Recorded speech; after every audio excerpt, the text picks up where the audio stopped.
માંથી સરસ એવા ક્રિસ્પી ફરારી ભજીયા. તો શ્રાવણ મહિનાની શરૂઆત થઈ ગઈ છે. તો શ્રાવણ મહિના સ્પેશિયલ કાચા બટાકાના એકદમ ટેસ્ટી ભજીયા. તો આ કાચા બટાકાના ભજીયા આ દહીં સાથે ખાઈ લીધા તો બહુ જ ટેસ્ટી લાગશે. હાય ફ્રેન્ડ્સ, આજે હું શેર કરીશ તમારી સાથે બટાકામાં ભજીયા બનાવવાની રેસીપી, ફરારી ભજીયા બનાવવાની રેસીપી. તો અહીંયા 3 બટાકા લઈ લીધા છે મેં. હવે આપણે એને છોલી લઈશું. તો અહીંયા આગળ બટાકા છોલીને ડાયરેક્ટ પાણીમાં એડ કરી દેવાના છે, નહીં તો કારા પડી જાય બટાકા. હવે આ રીતની છીની લઈશું અને બટાકાને છીની લઈશું. તો અહીંયા આગળ આપણે એક પાણીમાં રાખી લઈશું અને છીની લઈશું બટાકાને. આ રીતે બધા આપણે છીની લેવાના છે. રીતે આપણે બધા બટાકાને છીની લીધા છે. તો ડાયરેક્ટ પાણીમાં જ એડ કરી દેવાના, નહીં તો કારા પડી જાય બટાકા આપણા. તો આ રીતનું આપણે છીન પાડી લીધું છે.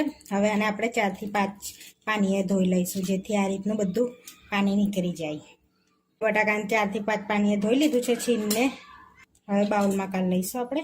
બટાકાની છીન જલ્દી કારો પડી જાય છે. એનો મસાલો કરી લઈશું. તો અહીં આગળ લોટ એડ કરીશું ફરારી. તો અહીં આગળ ફરારી લોટ મોરૈયાનો લીધો છે. તો મિક્સરમાં પીસીને લઈ લીધો છે. અડધો કપ લીધો છે. હવે મરી પાવડર એડ કરીશું. અડધી ચમચી આખું જીરું એડ કરીશું. 1 ચમચી જેવા ધાણા એડ કરીશું. અહીંયા સમારીને આપણે ધાણાને લઈ લઈશું. તો અહીંયા મેં ધોઈને ધાણા લીધા છે. અહીંયા જ કચરા વાટેલા સિંગદાણા 3 ચમચી લઈશું આપણે. 1 ચમચી જેવા તલ એડ કરીશું. 1 ચમચી લીલા મરચાં અને આદુની પેસ્ટ એડ કરીશું. અહીંયા તીખા છે એટલે 1 ચમચી લીધું છે મેં. અને થોડાક ચટપટા બનાવવા 1 ચમચી દરેલી ખાંડ એડ કરીશું. તમે આખી બી એડ કરી શકો છો. હવે એની અંદર આપણે અડધું લીંબુ એડ કરીશું. હવે આપણે એની અંદર સિંધવ મીઠું એડ કરીશું, અડધી ચમચી. હવે બધું સરસ એવું મિક્સ કરી લઈશું આપણે. આ રીતે જે રીતે અંદર બાઇન્ડિંગ થાય ને એ રીતનું આપણે મિક્સ કરવાનું છે. બાઇન્ડિંગ આવી જાય ને ભજીયા મૂકીએ એ રીતનું આપણે બધું અંદર એડ કરવાનું છે. અંદર થોડોક આપણે રાજગડાનો લોટ ઉમેરીશું. તો અહીંયા અડધો કપ મેં લોટ લીધો છે. તમે સિંગોડાનો બી લઈ શકો છો. અહીંયા મેં રાજગડાનો લીધો છે. હવે મિક્સ કરી લઈશું બધું આ રીતે. તો આ રીતનું આપણે લોટથી બાઇન્ડિંગ આવ્યું છે, જોઈ શકો છો આ રીતનું. તો ભજીયાને આ રીતે આપણે બાઇન્ડ કરીએ છીએ તો થાય છે. આ રીતનું બાઇન્ડિંગ થાય છે એટલે આ રીતના આપણે ભજીયા મૂકવાના છે અંદર. હવે આપણું રેડી થઈ ગયું છે બેટર. તો અહીંયા આગળ તેલ ગરમ કરવા મૂકી દીધું છે અને હવે તેલને આપણે ગરમ થવા દઈશું. તો આપણે આ વ્રતમાં ખાઈએ છીએ એટલે ચોખ્ખું તેલ લેવાનું, આપણે યુઝ કરેલું તેલ નથી લેવાનું. તો આપણું તેલ ગરમ થઈ ગયું છે. તો આપણે એની અંદર ઈનો કે સોડા નથી નાખતા, ફરારી બનાવીએ છીએ ને એટલા માટે. તો થોડુંક બેટર હાથમાં લઈને આપણે આ રીતે મૂકીશું અંદર. નાના નાના ભજીયા ફાસ્ટ ગેસે પહેલાં મૂકીશું, પછી ધીમા તાપે આપણે એને થવા દઈશું.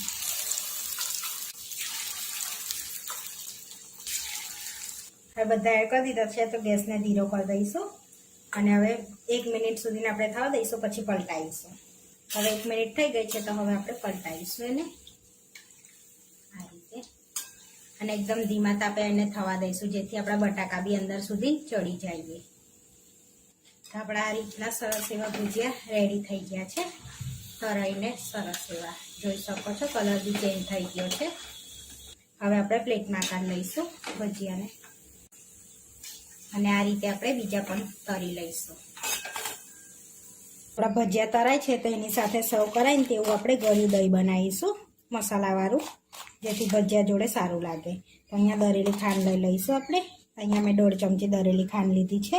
હવે ફેટી લઈશું. પહેલાં આપણે એને મિક્સ કરી લઈશું બધું અને ફેટી લઈશું સરસ એવું.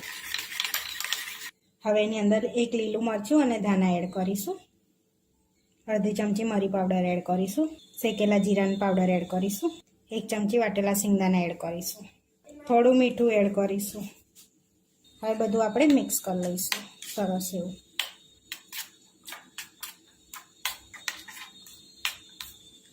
તો સરસ એવું દહીં બનીને આપણે રેડી થઈ ગયું છે.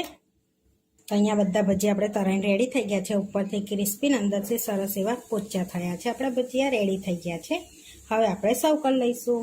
તો અહીંયા પ્લેટ લઈ લીધી છે. હવે આપણે ભજીયાને લઈ લઈશું. સરસ એવું ચટપટો દહીં સાથે આપણે સર્વ કરીશું એને. બટાકામાંથી સરસ એવા ભજીયા બનીને ફરારી ભજીયા બનીને રેડી થઈ આવા નવા વિડીયો જોવા માટે મારી ચેનલને સબસ્ક્રાઈબ કરો, લાઈક કરો અને શેર કરો અને તમે જરૂરથી ટ્રાય કરો. ફરી મળીશું નવા વિડીયો. કોમેન્ટમાં જરૂરથી જણાવજો કે તમને આ મારી રેસીપી કેવી લાગી.